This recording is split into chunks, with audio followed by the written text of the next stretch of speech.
Nikah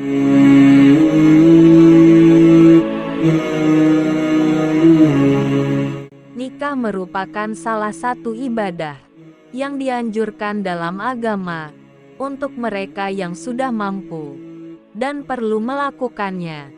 Namun tentunya agama juga mengatur ketentuan hukum yang berkaitan dengan nikah, sehingga tidak semua praktik nikah dilegalkan oleh agama. Ada beberapa macam nikah yang dilarang dalam agama. Salah satunya nikah mut'ah. Namun demikian dewasa ini masih sering kita dapati beberapa mazhab dan daerah yang masih melegalkan nikah mut'ah, sehingga timbul asumsi bahwa nikah mut'ah masih bisa dipraktikkan dan legal dalam agama.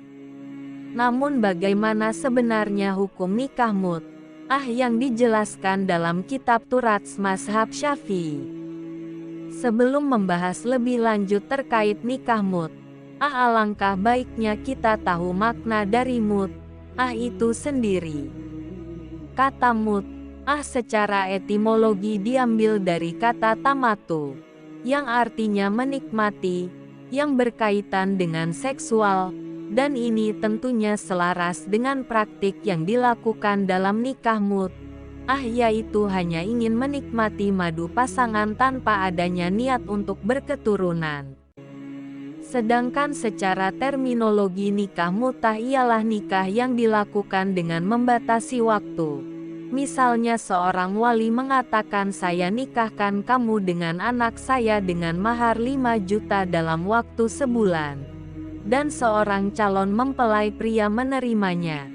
Kemudian ketika batas waktu telah sampai mereka berpisah tanpa perlu ditalak, dan tidak pula beridah.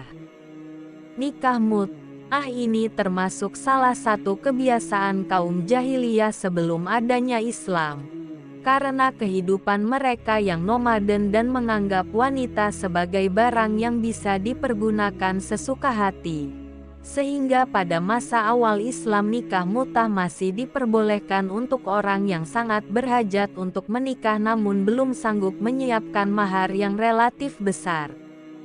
Pada tahun 7 Hijriah 629 Masehi, atau tahun Khaybar, nikah mut'ah diharamkan sehingga tidak boleh dilakukan.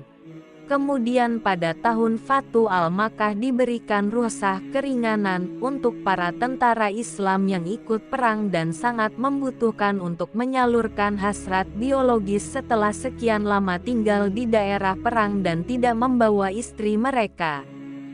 Kemudian pada tahun Haji Wada, nikah mut'ah dinasak sepenuhnya hingga sekarang.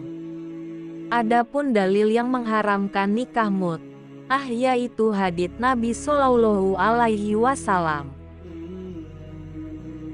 Dari Salamah bin al-Aqwa radhiyallahu anhu, ia berkata, Rasulullah Shallallahu Alaihi Wasallam pernah memberi kelonggaran untuk nikah mut'ah selama 3 hari pada tahun Autas, tahun penaklukan kota Makkah. Kemudian beliau melarangnya. Hadis riwayat Muslim. Hadis riwayat Muslim nomor 1405. Dari Ali radhiyallahu anhu, ia berkata, Rasulullah Shallallahu Alaihi Wasallam melarang nikah mut'ah pada waktu perang Khaybar. Muttafaqun alaih. Hadis riwayat Bukhari nomor 5115, 5523 dan Muslim nomor 1407. Alasan diharamkan nikah mut'ah karena dalam praktik nikah mut'ah tidak adanya salah satu tujuan utama nikah, yaitu berketurunan, dan adanya mengaitkan nikah dengan waktu tertentu. Dikutip dari Syarah Al-Mahali Juzuk 3 halaman 219, cetakan Dar Al-Fikri.